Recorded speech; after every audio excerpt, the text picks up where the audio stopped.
Business is booming. But you know what really helped? Xero, the accounting platform for small businesses. I used to think spreadsheets were just part of it. Ugh. But real-time cash flow? Wow. Invoices that chase themselves? Even better.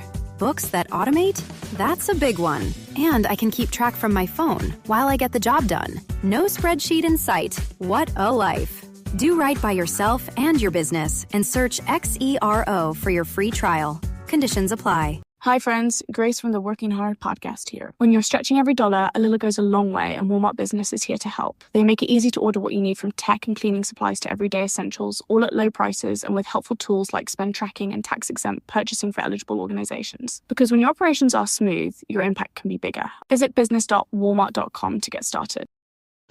Immersing yourself in all things soccer ahead of this summer's World Cup? I'm Alex Abnos, Senior Sports Editor from The Guardian. Whether you're a soccer beginner or you know the game inside and out, we've got you covered. From one of the fastest-growing soccer newsrooms, The Guardian brings you in-depth World Cup coverage that gets into the winners and losers on and off the pitch. Read, watch, and listen as our journalists connect the dots between the games, the cultures, and this political moment. We'll have daily newsletters throughout the tournament, a global perspective, and a squad of Americans, including me, on the ground with the U.S. national team. Plus, if you want to test your soccer knowledge, try On the Ball. It's a game in the Guardian app, and it's really, really fun. And if you're into stuff like this... Well, I think the problem is if you give footballers an inch, they will take a mile. Is it too much when it's this close? It's a bit much. It's a bit too real. Maybe you could just talk with a slight delay. Be sure to listen to our Football Weekly podcast for on-the-move expert analysis. The Guardian, bringing you the whole picture on soccer. Search Guardian Soccer for more. Welcome to the Great Coaches Podcast. To me, being perfect is not about that scoreboard out there. This is a chance of a lifetime. When you can understand the person, you can then work towards a common goal. We are all on the same team. Know your role and do it to the best of your ability. Focus on the fundamentals that we've gone over time and time again. Your defense has got to be better. Leave no doubt tonight. Great moments are born from great opportunity. Hello and welcome to the Great Coaches Podcast, where we explore leadership through the lens of high-performance sport by interviewing great coaches from around the world to try and find ideas that can help all of us lead our teams better. Our great coach on this episode is Bill Sweetenham. Bill is an Australian swimming coach who first started training athletes in the 1970s in the rural Australian town of Mount Isa. His coaching career progressed quickly and he coached his first Olympian in 1976. His swimmers have gone on to deliver 27 Olympic and World Championship medals and have broken 9 world records.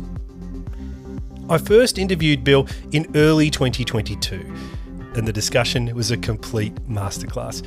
He talked about meeting Nelson Mandela and the great boxing coach Angelo Dundee, as well as sharing the many, many insights from his long and successful career. We stayed in contact after the interview, and Bill would occasionally add me to emails that he sent to friends containing his observations on sport and life.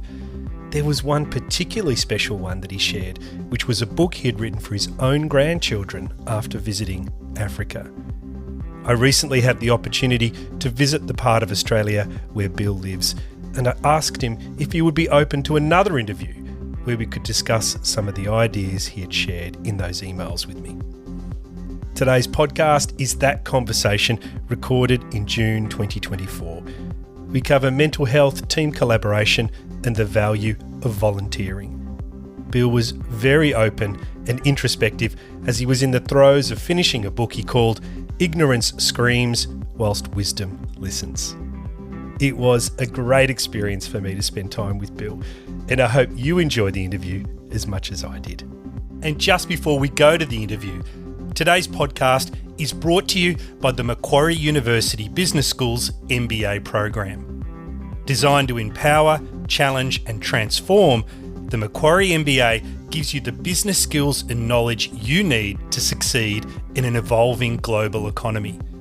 The program bridges the gap between theory and real-world application, bringing together world-leading professors, executives and industry partners to teach you how business can be used for good.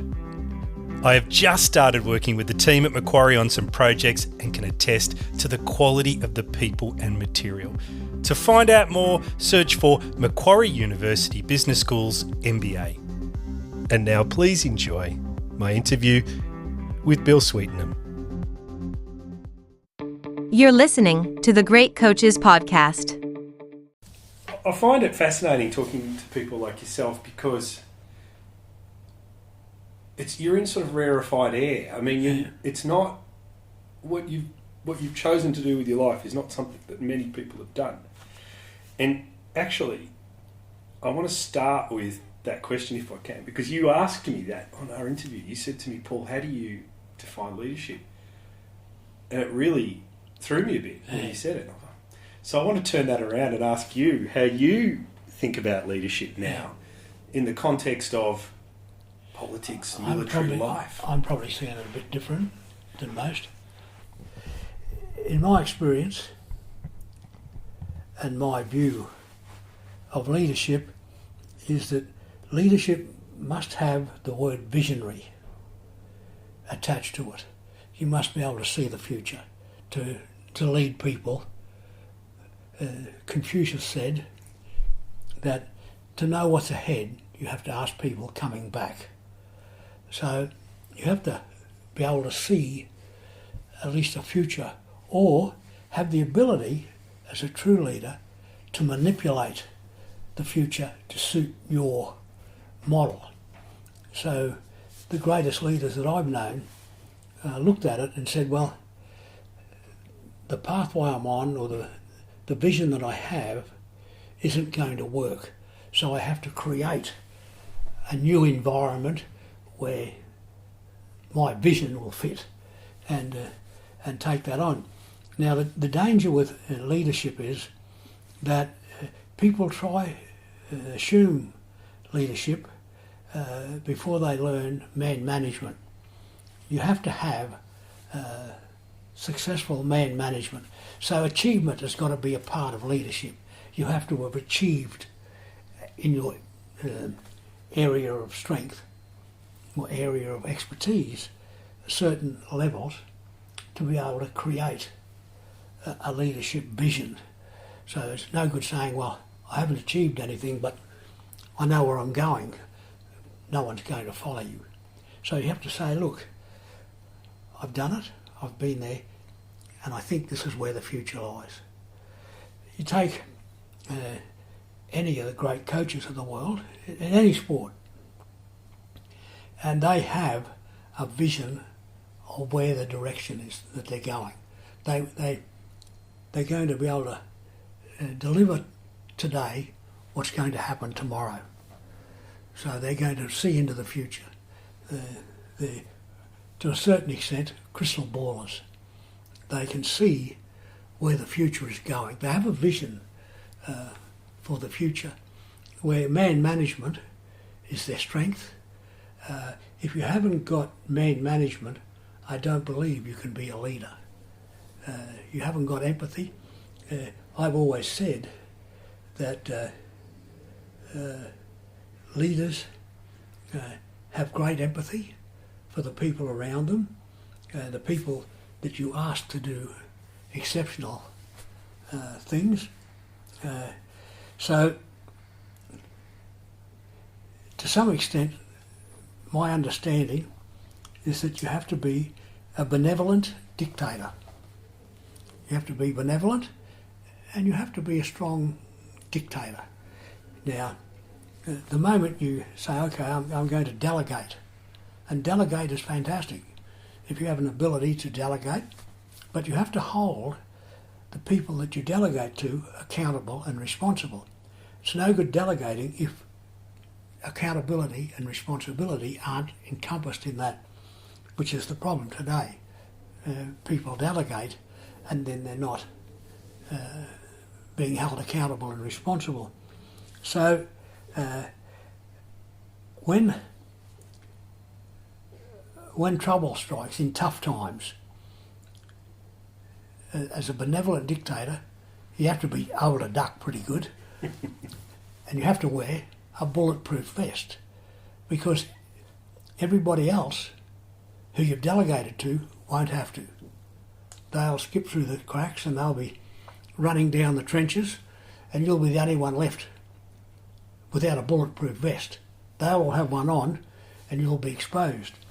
So you have to be careful and very conscious of who you delegate to, what their capabilities and adaptabilities are, and you must make good decisions about people rather than systems or methodologies.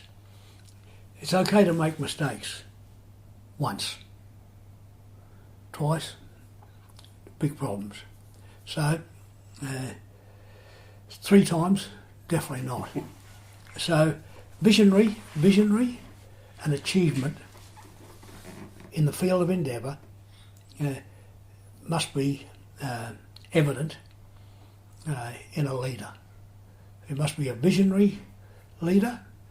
Leader by itself is, a lot of people can claim leadership, but you have to be able to see the future. You have to see through the forest and what's on the other side.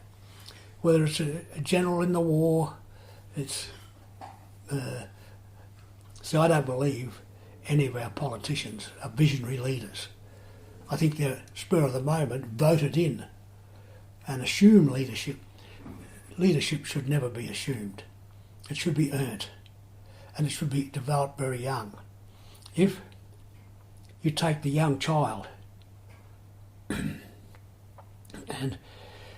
a 6-year-old is when leadership's learned, and you say, the kid comes in to the mother and says, "Mum, my pet canary has died."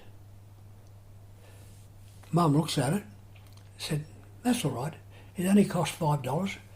Put it up there on the bench and I'm going for a run now. We'll go and buy one later."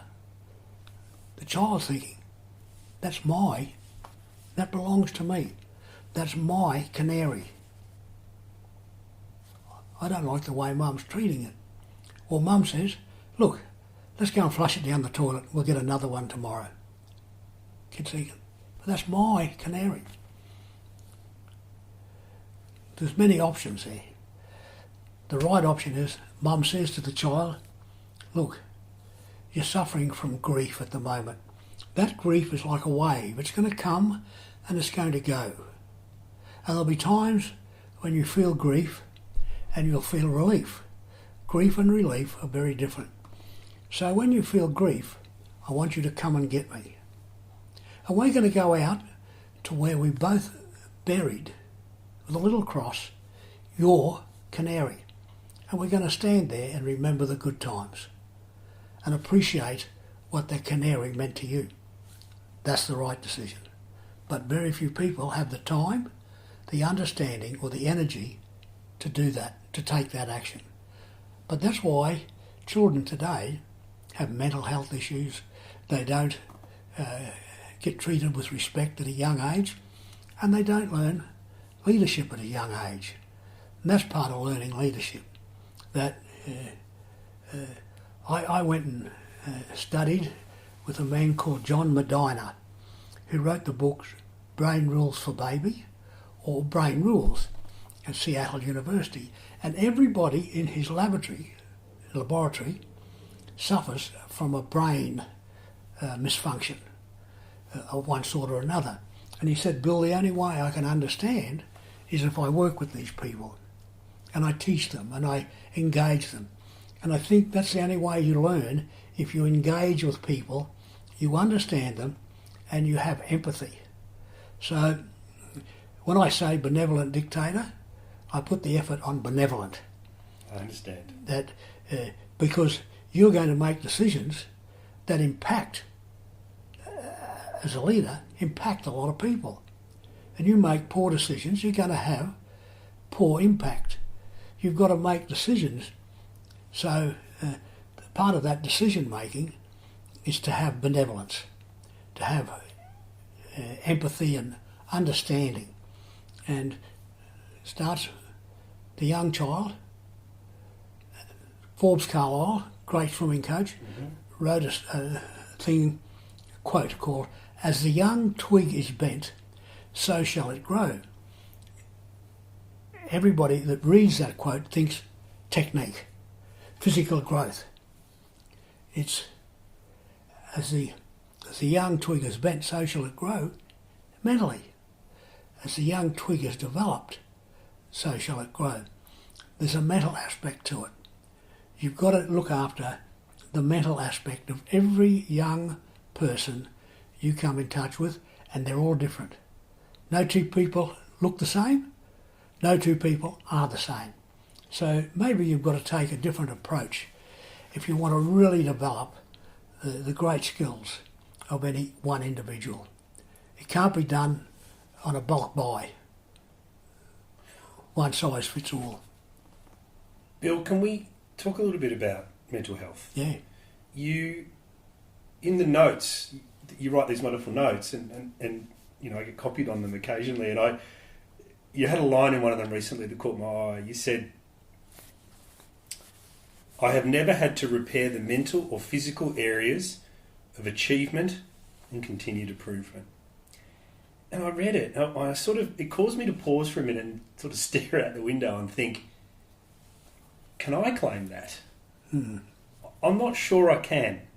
I couldn't categorically say that my quest for performance may not have caused some kind of wound. I don't know how deep it might have been, superficial or not. But was this outcome something that you were always focused on? Yes. Or is it something that you've just now become more cognizant of? Always focused on it.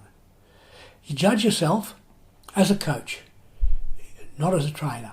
You judge yourself by the least talented swimmer in your team, the least talented athlete in your team, and maybe not your team, in the team. Who is the least talented? Now, do they finish the season and do they finish their life's journey having achieved? Mightn't be an Olympic gold medal. It might be I swam my best time in the best competition I could go in. I feel good about myself. I feel good about what I've done. I feel an exceptional sense of pride. We tend to judge ourselves on the most talented athlete in our group, and that's not a good way to judge yourself. You judge yourself on the least talented. And I always ask the athletes when they come to me and say, "Bill, I think it's time to hang up." Children retire when they no longer improve.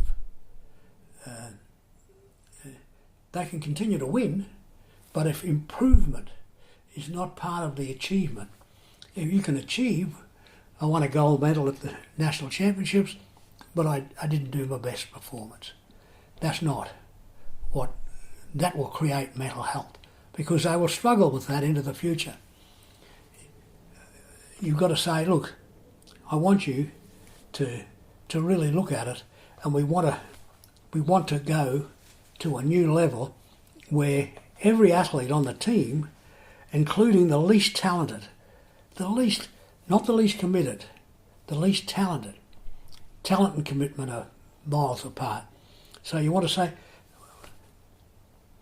I want to work with every swimmer, every athlete. I don't want to just work with the top ones. A lot of coaches do.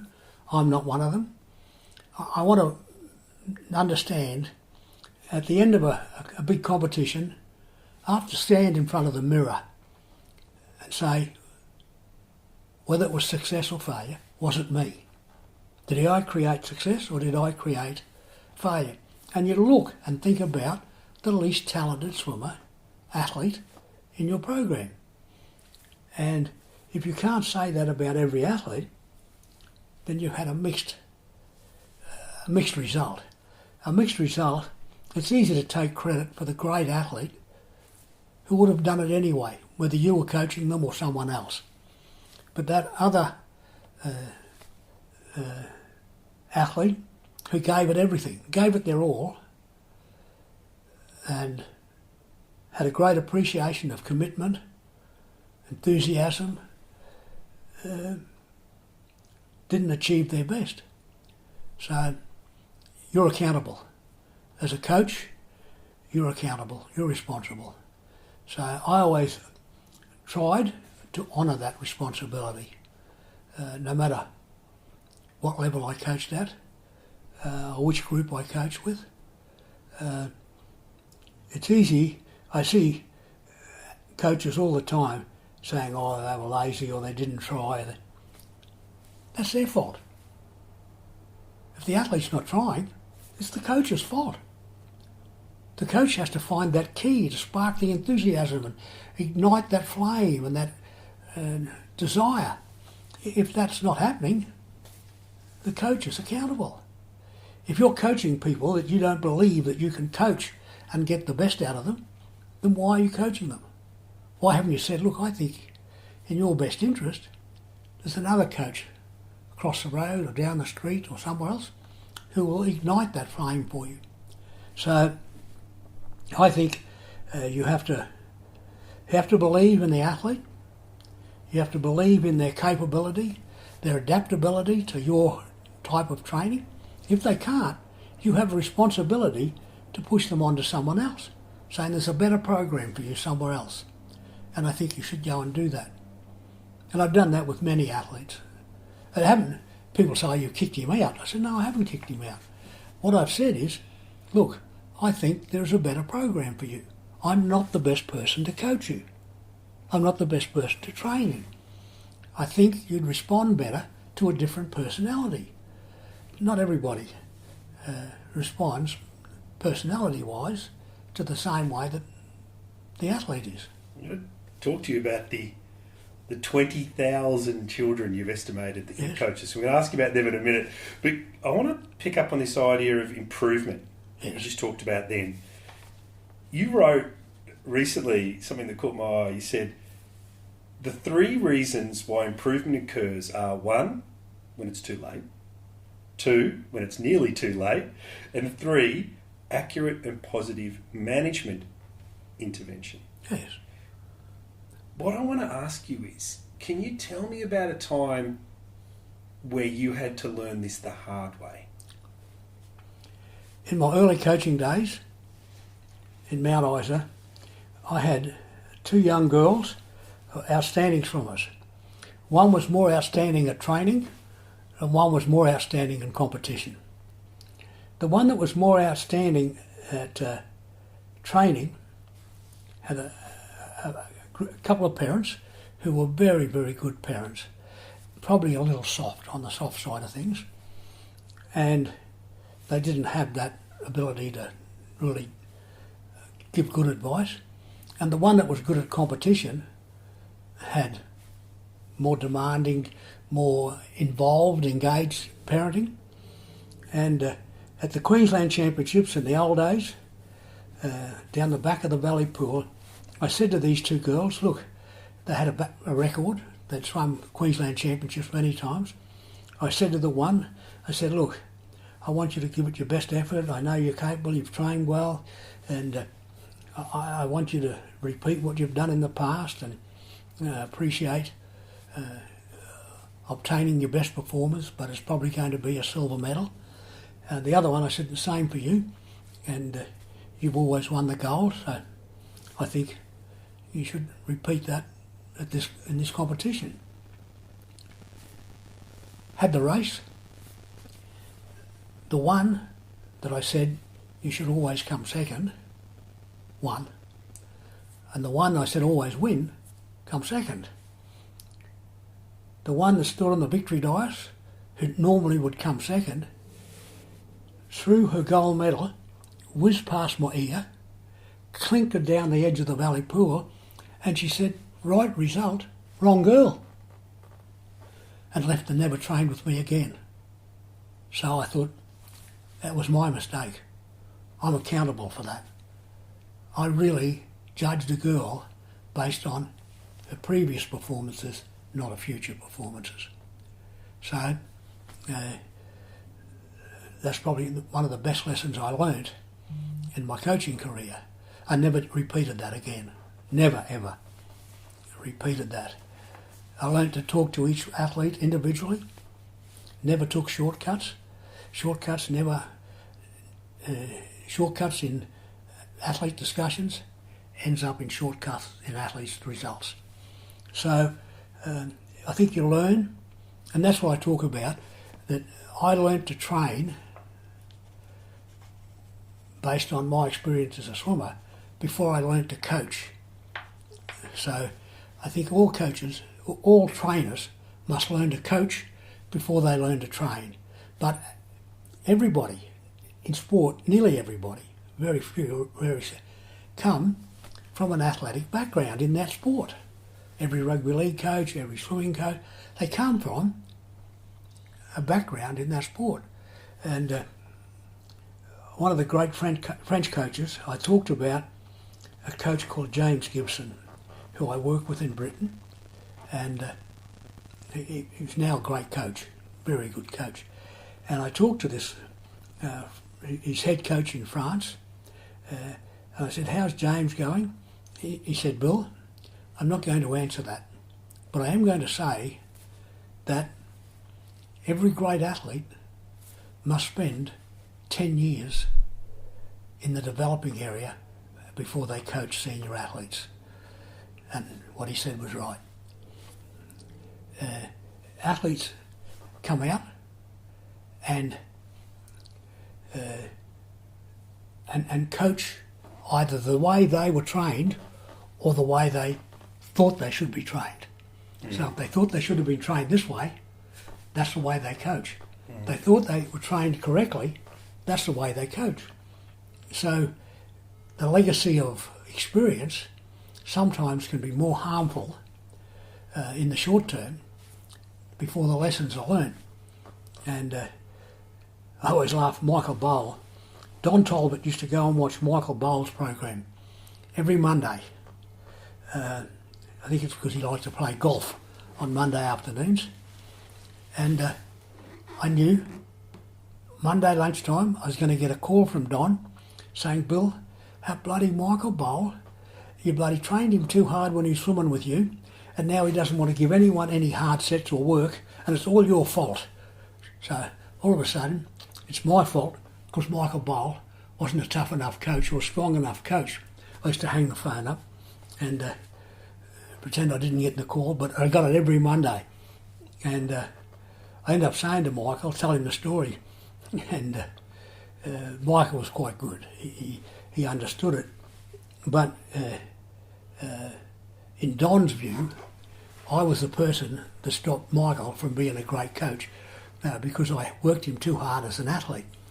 And so I went back to all my ex-athletes at that stage and I asked them, I said, I have 3 questions. When you're swimming with me, did I train you too hard? Was I too demanding? Everybody. They laughed, joked about it, but everybody I asked said no. I said, okay, did you feel you achieved your best result swimming with my program? They all said yes. That was the third one was the most difficult one for them. I said, given your time again, would you swim with my squad and train with Bill Sweetenham? They all hysterically laughed, said, of course not. But they all come back eventually and said, yeah, of course we would, Bill. But you have to ask those 3 questions with every swimmer that retires, whether it's less achievement or less accomplished athlete or the most accomplished athlete in the team. And I use the word accomplished because accomplished means in all facets of life. I have a belief, myself and Eddie Reese believe the same thing. You want to coach, you want to teach a child to swim, coach them through their life, and then be invited to their wedding. That's your lifetime goals. I want to teach them to swim, coach them, develop them, and then when they retire, you get a note in the mail saying, I'd like you to come to my wedding. And that, if you get that, you know you've achieved. I'm going to ask you about achievement, but I want to wait a little bit too, if we can. Yeah. I want to circle back and talk a little bit more about teams, if we can. There's another great quote again, it comes from one of the notes that you circulated. You say, the athlete is accountable for the application, the trainer for design, and the coach for implementation of accuracy. Yes. Now, clearly your record stands as testament to the power of this collaboration, this idea. But when it comes to getting that collaboration right, what do the best teams do differently?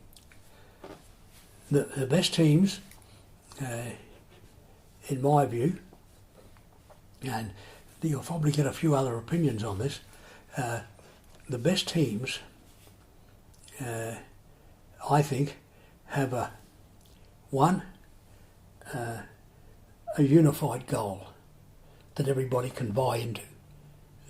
Remember, you're dealing with a team of in swimming, males and females, 13 through to 30, big range of ages, Australian team today, US team. So you've got a wide range.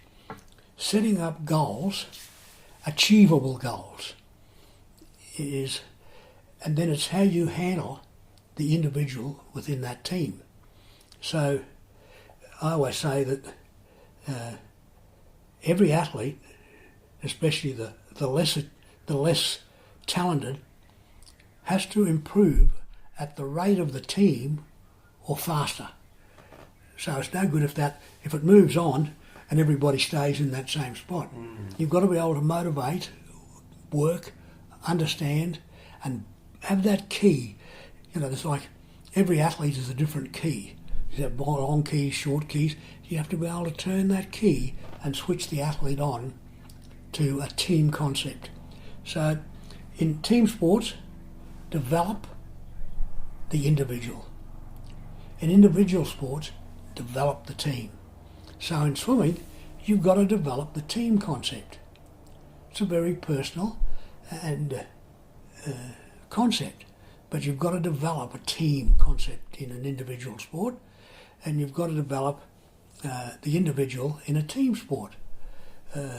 So you have to work on those areas continually. I love this idea of the lowest performing member of the team improving at a faster rate than the team. It's a simple idea, and it again I've read you where you've written that before, and it pauses you to think and get you to focus on maybe some of the non-star players in your team. Yeah, you've got to. You have to concentrate on them. It's no good just if your stars perform well and adapt well. Adaptation is a part of improvement. So they've got to adapt to the environment, adapt to your coaching, and adapt to the team concept. So adaptation is an extremely important part of that. Bill, you've wrote a book for your grandkids. You based it on your trip to Africa, and you very kindly shared a copy of that book for me. And I have read through it a few times. There's such hard-won wisdom in there. Yes. And there's one area, in the book, at one point you say, always learn and prepare above the standard and level of your classroom, facility and environment. And it's aimed at your grandkids. So it's a wonderful idea. I sort of have paraphrased that idea into always be elevating your environment, which is another thing I often hear from great coaches. But it's kind of easier said than done. Okay.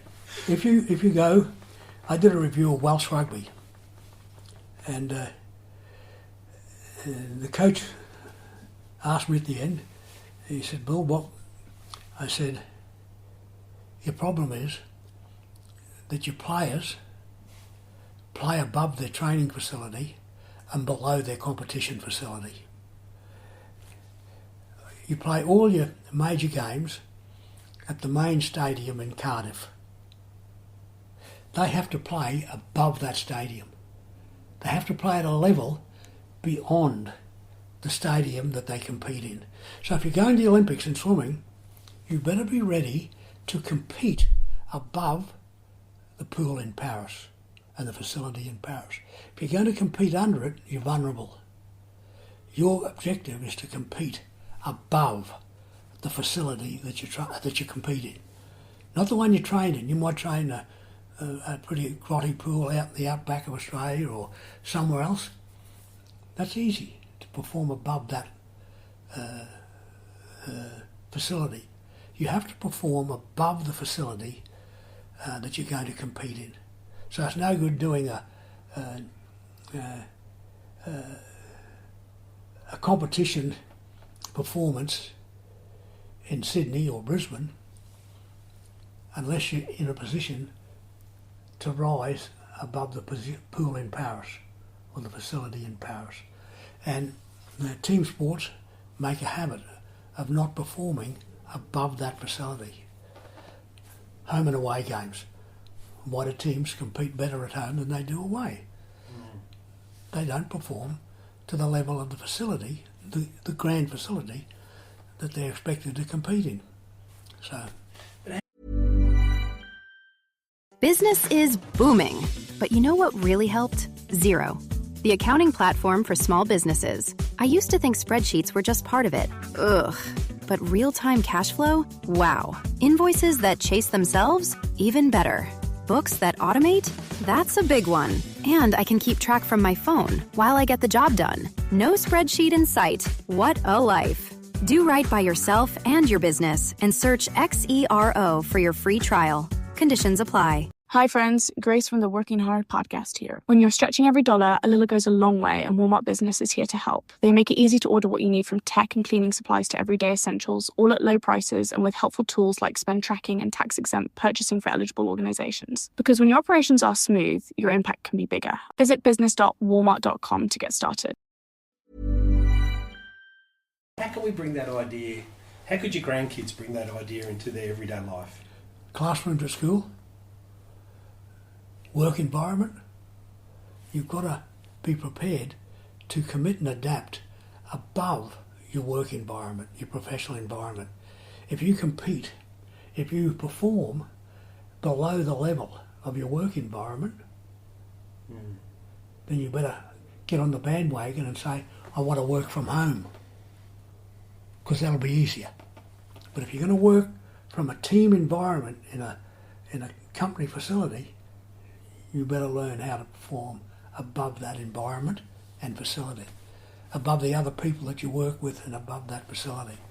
So I want my children to understand that. All of them started work when they were 13, some sort of work, and I explained that to them, that you've got to be prepared to do that little extra. Don't just do what the job requires. Give a little bit more. Do a little bit more than expected. So find a way to give yourself a winning point of difference by doing a little bit more than the work environment requires. Some coaches, we don't get a 40-hour week or a 20-hour week. We get an unlimited hour week. You've got to work until the job is done. And most coaches do. They don't advertise coaching jobs and say, oh, it's a 38-hour week, or it's a 30-hour week, or a 40-hour week.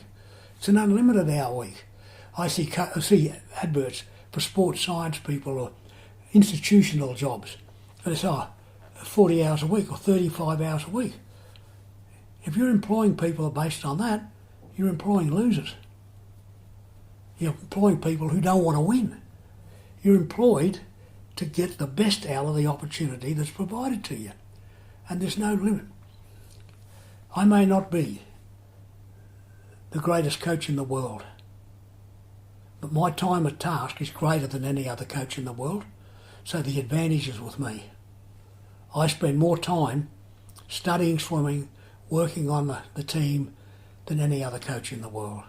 And that's how I developed a winning point of difference. Well, let's talk about that. I was at the pool before anyone else arrived, especially in Canberra.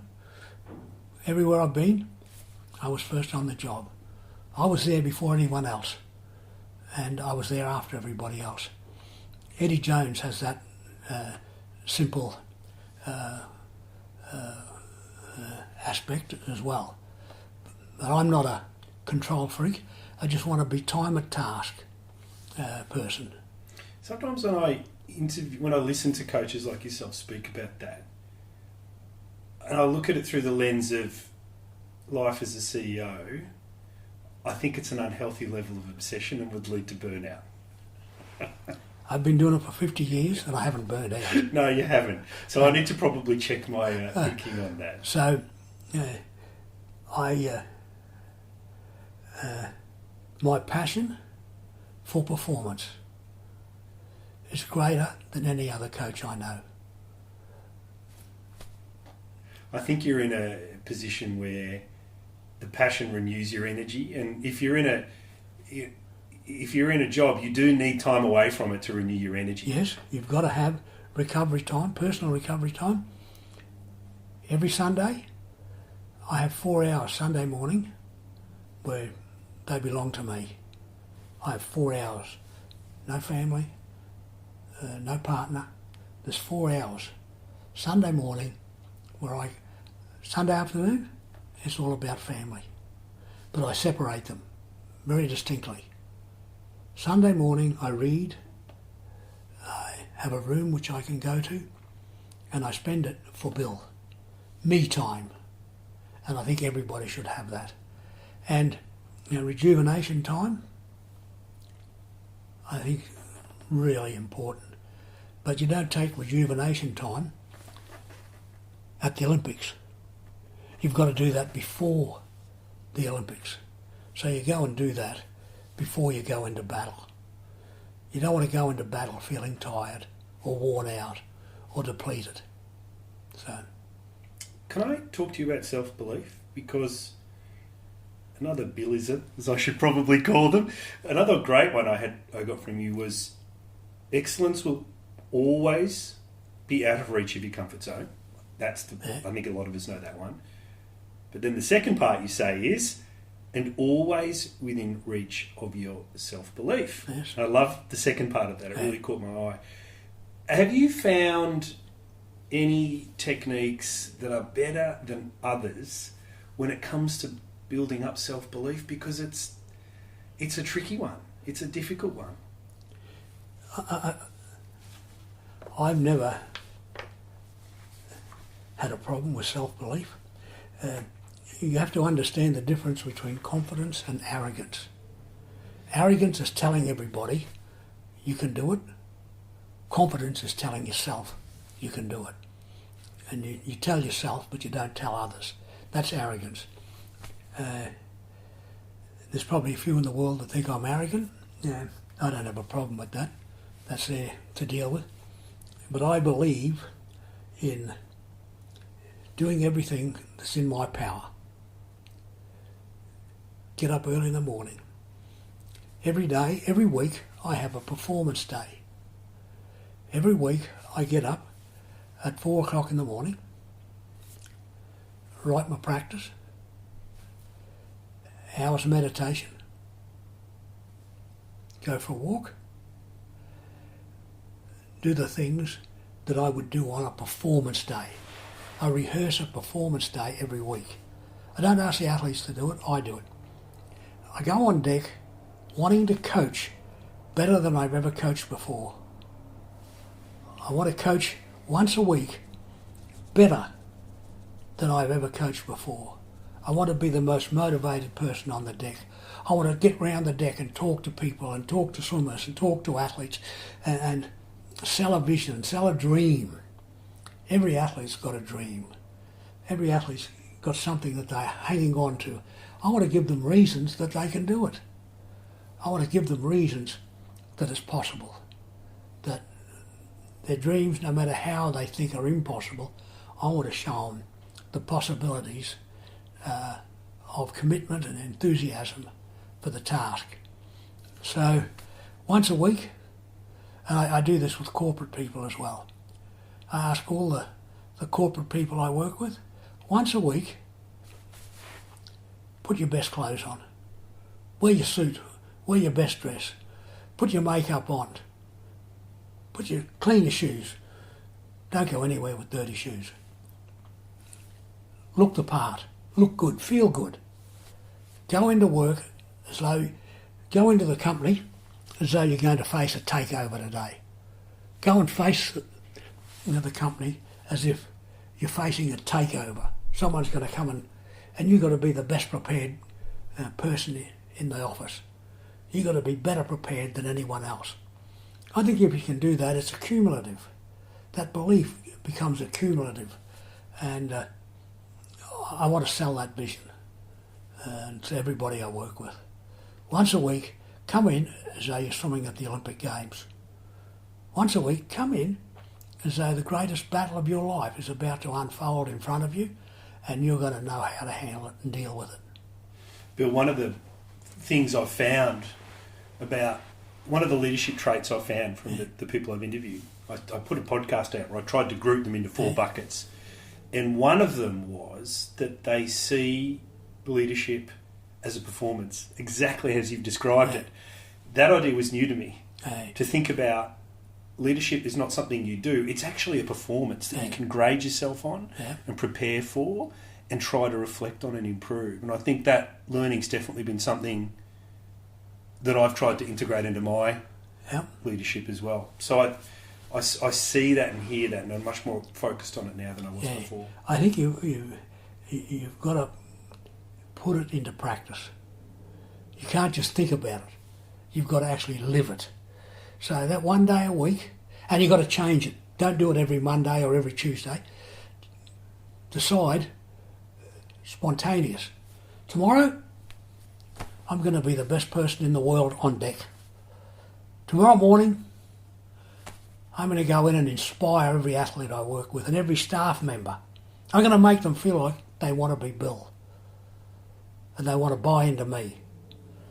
And that's what I put into place. Can I ask you about medalists? I don't normally interview about championship athletes. In fact, I don't want to name any athletes, but there is this remarkable feat in your history.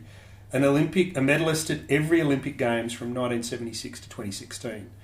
Now, I tried to figure out whether anyone else has got a record like that this week. I couldn't find out. I don't know whether anyone else has done 40 years. I have no idea. But what did the Bill of 2016 know that the Bill of 1976 didn't know? Time to retire. It may be an impossible question. That's what I knew. Oh. At 2016, I thought, it's time. So I work with coaches now. And I only work with coaches who are ex-athletes or ex-staff members.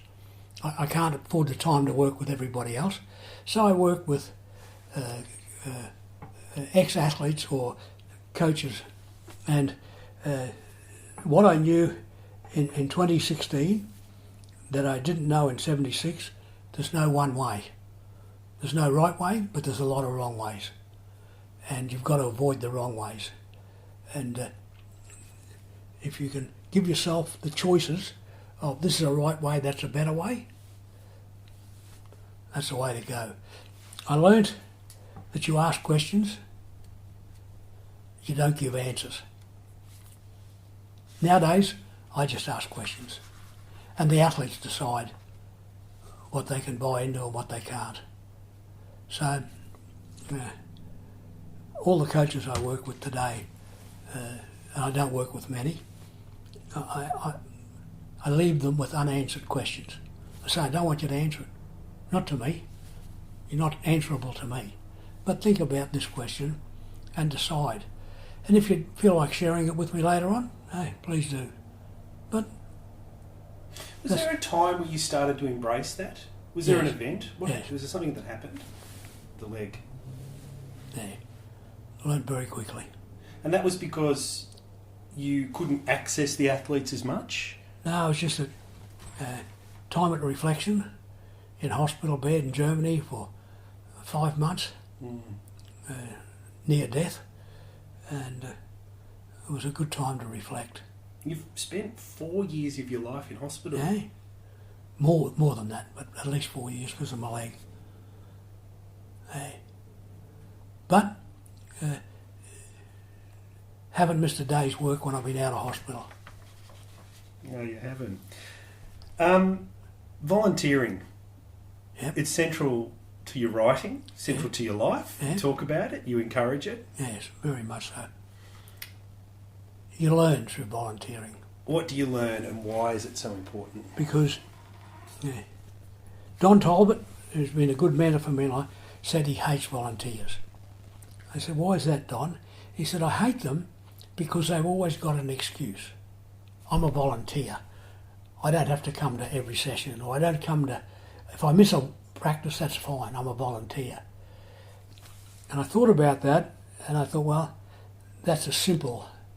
But if you buy into volunteering properly, you've got to buy into volunteering the same way as you buy into profession. If you tell the athletes, look, I'm going to be here twice a week to help you, then you can't come once. You've got to go twice. And if you feel like it, you go a third time. But you have a minimal commitment based on volunteering, which you don't. You can't just volunteer saying, oh, if I miss a day, I'm a volunteer. So volunteering, in my eyes, applies a commitment, and a commitment to volunteer to make a difference. And that's what you volunteer for. You volunteer to make a significant positive difference. If you're volunteering just because you want to volunteer or it gives you some credit points, don't do it. Volunteer because you want to make a significant, beneficial improvement to those that you work with. So I think that concept is really important. You've developed this love of coaching, volunteering, mentoring, and you did it without those aspects being present in your life as a young person. Yes. It is not strange, but they come from somewhere. Can you identify where they come from? I can't. People have asked me many times how I developed the skills I have, like avoidance of mental health with the athletes, developing singularly the athlete as a whole. You know, you've got to develop them mentally, physically, every part of their life. Psychology, how I can't answer it. I don't know. It's just come naturally to me. It's just come, whether it was because my father was so tough and hard and I appreciated. I sat in the back of a plane once going from Hong Kong to San Diego, and I was right at the back in economy, and I watched the crew serving meals, and they'd announced there was a choice of chicken or beef, so all one class.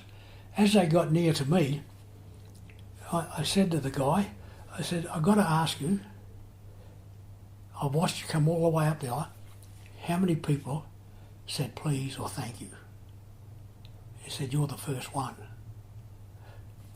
The girl, who's our biomechanist, Jodie Cossa, sitting beside me, hard work, down. She hadn't heard anything because you got earphones on, see? She took me, she said, what's the choice? I could see he was irritated. He said, look, one goes cock-a-doodle-doo and the other one goes moo. He said, do you understand that? I thought, that's a lesson. That is a good lesson. If you don't listen, you don't learn. If you don't listen... So the title of my book, which is going to come out in my life story, and a technical book is coming out soon. It's called Ignorance Screams Whilst Wisdom Listens. So, fantastic title. I saw you wrote that and I thought, where is that quote from? Why have I never heard it before? It's a ripper. That's my quote from my book. That's the name of my book. Wisdom Screams, Wisdom Listens. So you want to have wisdom, you've got to listen. You've got to read, you've got to understand, and you've got to appreciate lessons in life. You call it listening, but there's also a degree here Eddie Reese does this too. I've read. It's no wonder that I think you two are so close. When I was researching Eddie, he's known for his observation skills, and absolutely. I think when you say listening, even in that story you just gave, there's a degree of observation. Absolutely, you're seeing things that maybe others don't see as readily. I think the great coaches. I've learned from great coaches. Doc Councilman said to me, he said, this is why I never had any injuries. He said, Bill, we watched the East Germans in 1976 doing all these crazy stretching exercises. And I thought, if I got my swimmers to do them, they'd all be injured. Doc Councilman said to me, Bill, warm up the muscles, never the energy system. I followed that from that day forward. Never had a physical injury with any of my swimmers. Warm up the muscles in preference to the energy system. Swim down the energy systems in preference to the muscles. Simple lesson. So I watched. You went and watched. I thought, that's what the great coaches of the world do. So I watch rugby league. I think they've all got it wrong. They get out on the field and it's like they play a game. They all come off sweating. They've done a training session before they play a game. You see them doing drills and fast running and practicing kicking. I said to a great athlete, and he was an athlete who swam with Dennis Cottrell, who I think is a great coach, great trainer, greater trainer, good coach. And I said, tell me with Dennis at the Olympics, he's on the side of the pool going, I said, surely it's too late for stroke correction at the Olympics. He said, Bill, Dennis does that for Dennis. We nod, say yes, that's good, and then just do exactly what we've done before. But it's pretty interesting. You observe. Turetsky, who I think was the genius of a coach. I said to Alex Popov at the Olympics in Barcelona, I said, Alex, you're warming yourself up. Where's Gennady? He said, where he always is. I said, hey, okay, where's that? He said he'd be sitting out in the warm-up pool reading his Russian papers from all his friends. I said, you sure he's there? He said, yeah. Went out, he's Gennady sitting there reading his papers. I said, Gennady, how come you're out here reading your Russian newspapers and Alex is in the main pool warming up? He said, Bill, I warmed up Alex his whole life, nearly 2,000 warm-ups in total. If I haven't taught him how to warm himself up by now, it's too late. He knows I'm here. He knows where I'm sitting. If he wants anything, he comes and sees me. Now that, to me, is a coach. That is what coaching's about. It's not standing on deck giving technical instructions. So, I asked a great swimmer about a coach at Barcelona, and I said to this swimmer, it was Kieran Perkins, I said, Kieran, where's Johnny Carew? Johnny was a great old guy, great coach, and old school, from someone from the old school, and he said, look, Bill, I've got him under control. Johnny had a great, have I done too much? Have I done too little? Is it hard enough, fast enough? Always worrying about what he had or hadn't done. Kieran said, look, Bill, I've got him under control. There's no problems. He'll be fine. So he was the athlete looking after the coach. I thought, oh, that's another aspect of coaching, that the athlete was experienced enough to look after the coach. So it takes a lot of combinations and knowledge and experience to find your best. See, if you go to the Olympics and you sit up in the stands and you watch Michael bowl. It is the same as watching Michael bowl coach or train at his Griffith University program. He's not changed. It's the same. How he coaches on deck at training is how he coaches on deck at the Olympics. There's no differential. One's a copy of the other, which happens to be my preferred answer rather than the Gennady one or the Dennis one or the Johnny Carew one. You get the same amount of intensity and direction that you would at training as you get in competition. So there's a lot to be said for being consistent as a leader. Yeah, it's only one way: consistency. Mm-hmm. Consistency is excellence. Mm-hmm. Yeah. Unless you do it consistently wrong. I want to finish with a quote. I have done over 200 of these interviews with great coaches. It's been life-changing for me, life-affirming. It's been a lot of fun. And I always finish by asking a question about the legacy the individual wants to leave. And I get great answers. I get all different types of stuff, creating opportunities for others, helping people with a skill, leaving the place better. But it was from your writings where I discovered probably the best answer I've ever seen on legacy, and it's the Pericles quote, where he says, "What you leave behind is not engraved in stone monuments, but what is woven into the fabric of others' lives." I haven't found a better answer. That's the best one. That's the best one. That's absolutely the best. Tell me why it connects with you so much. I would like the coaches that I'm close to and my children to say, after I'm gone, I did it better than Bill. I improved on what Bill did. If I can have an influence that happens, in other words, it's embedded in their life that they found a way to do it better than me, I'd be happy. I think you're already seeing that, aren't you? That they're already going off and doing things that was very different and possibly more impactful than what you were able to do. And across the world. I don't know whether you saw the last email I did on Fred Benoit in France. His daughter just became the French national champion in synchro. He's had a girl called Maria Belmonte, who I helped him with, Michael Bowl, Melanie Marshall with Adam Peaty, that they've taken what I gave them, or tried to give them, hopefully I did, and a vision, and they took it and made it better.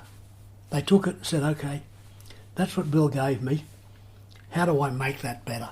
How do I get a better response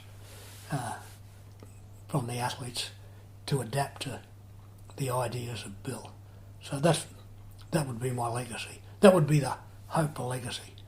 I wouldn't want them to say, oh, God, thank God Bill's gone. Well, why don't we wait and see? I might ask you that question again after the book comes out and we can see what they say then. I test it all the time, so that's why I say ignorance is screaming whilst wisdom is listening. Bill, it's been a wonderful hour. Thank you so much. We'll be back to do it again after the book comes out. Yeah, good. I'll have another round of questions, but I always read your emails and I sort of pause and stare out the window and I think to myself for a minute, gosh, what have I done in that? What have I done in that context that could be pertinent? Everybody does something that leaves a legacy. Everybody. There's not one person that I've met who doesn't leave something of value to the people that they work with. So hopefully everybody leaves something good behind. I like to think that anyway. Thank you. My pleasure. I better go and find my wife. Hi everyone, you've been listening to the great coach, Bill Sweetenham. I hope you enjoyed our conversation and found a few ideas that you can bring back to your own table for discussion. And just before we go, if you have any feedback, then please let us know. Just like James Potter, who said, "This was one of the best discussions on your podcast. Thank you. So many takeaways which can be implemented in different leadership environments." Thanks, James. We love the interaction with the people around the world who listen. And so if you have any feedback or comments, please let us know. And if they're positive ones, well, let a couple of friends know as well. All the details on how you can connect with us are in the show notes or on our website, thegreatcoachespodcast.com.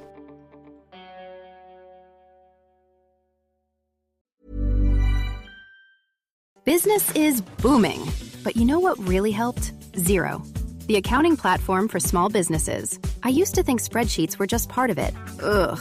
But real-time cash flow? Wow. Invoices that chase themselves? Even better. Books that automate? That's a big one. And I can keep track from my phone while I get the job done. No spreadsheet in sight. What a life. Do right by yourself and your business and search Xero for your free trial. Conditions apply. Immersing yourself in all things soccer ahead of this summer's World Cup? I'm Alex Abnos, senior sports editor from The Guardian. And whether you're a soccer beginner or you know the game inside and out, we've got you covered. Read, watch, and listen as our journalists connect the dots between the games, the cultures, and this political moment. We'll have daily newsletters throughout the tournament, reporters on the ground with all the big teams, and the legendary Football Weekly podcast. The Guardian, bringing you the whole picture on soccer. Search Guardian Soccer for more. Ovation Hall at Ocean Casino Resort in Atlantic City is the ultimate stage for world-class entertainment. An intimate venue with the best energy, state-of-the-art sound, and views that never miss. From top performers to A-list comedians and legendary acts, these are the shows you don't want to miss. Let the music take over. Go for the laughs that keep you coming back. Go for the nights you'll never forget. Visit theoceanac.com to view the complete entertainment lineup at Ocean Casino Resort in Atlantic City. Go to Ocean. Go for the win.